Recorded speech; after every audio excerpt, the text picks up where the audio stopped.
5 August আশুলিয়ায় 6 মরদেহ পোড়ানোর ঘটনার নৃশংসতার বর্ণনা দিলেন আসামি থেকে রাজসাক্ষী হওয়া আফজালুল হক।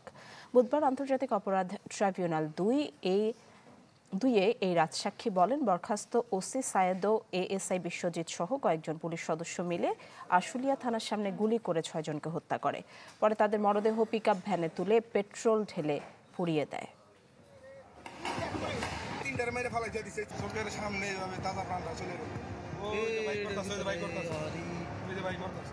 5 আগস্ট শেখ হাসিনা পদত্যাগ করে ভারতে পালিয়ে যাওয়ার পর দেশের অন্যান্য স্থানের মতো বিজয় মিছিলে অংশ নেন আশুলিয়ার ছাত্র জনতা।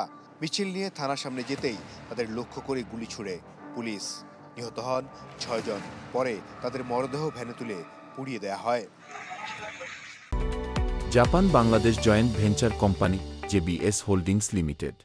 বুধবার এ মামলায় গ্রেপ্তার এক আসামি পুলিশের সাব ইন্সপেক্টর আফজালুল হক ঘটনার আদ্যোপান্ত তুলে ধরে জবানবন্দি দেন ট্রাইব্যুনালে। বলেন, 5 আগস্ট বিকেল 4টায় বরখাস্ত ওসি সায়েদের নির্দেশনায় এএসআই বিশ্বজিৎ সহ কয়েকজন পুলিশ সদস্য এই হত্যাকাণ্ডে অংশ নেয়। তিনি ঘটনাস্থলে উপস্থিত ছিলেন, কিছু ঘটনা দেখেছেন এবং তিনি যে ঘটনার বর্ণনা অর্থাৎ লাশ পোড়ানোর আগের বর্ণনাটা সম্পূর্ণ দিয়েছেন। কমান্ড রেসপন্সিবিলিটিতে যারা ছিলেন অরিজিনাল একজন পারপিটেটরের নাম বলেছেন এবং আমাদের মতে আমরা যেটা মনে করেছি যে ফুল এবং ট্রু ডিসক্লোজার উনি আশুলিয়ার বর্ণনার ওনার জানা মতে যতটুকু সেটা করেছেন।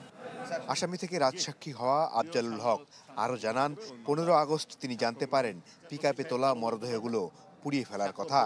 শহীদদের আত্মত্যাগ স্মরণে বিবেকের তাড়নায় এই জবানবন্দি দিয়েছেন বলেও ট্রাইব্যুনালকে জানান তিনি। উনি বলেছেন তার সামনে যে হত্যাকাণ্ড হয়েছে এই ট্রমা, পরবর্তীতে লাশ পোড়ানোর দৃশ্য দেখেছেন এবং এই দেখে শহীদদের প্রতি ওনার যে অনুভূতি, আত্মত্যাগ, এইটা দেখে উনি এই ওনার ট্রমা থেকে কাটিয়ে উঠে বাস্তবতা উপলব্ধি করে শহীদ পরিবারের কাছে ক্ষমা প্রার্থনা করেছেন এবং অনারেবল ট্রাইব্যুনালে সত্য প্রকাশ করার জন্য অ্যাপ্রুভার হতে চেয়েছেন, অনারেবল ট্রাইব্যুনালকে সহায়তা করার জন্য।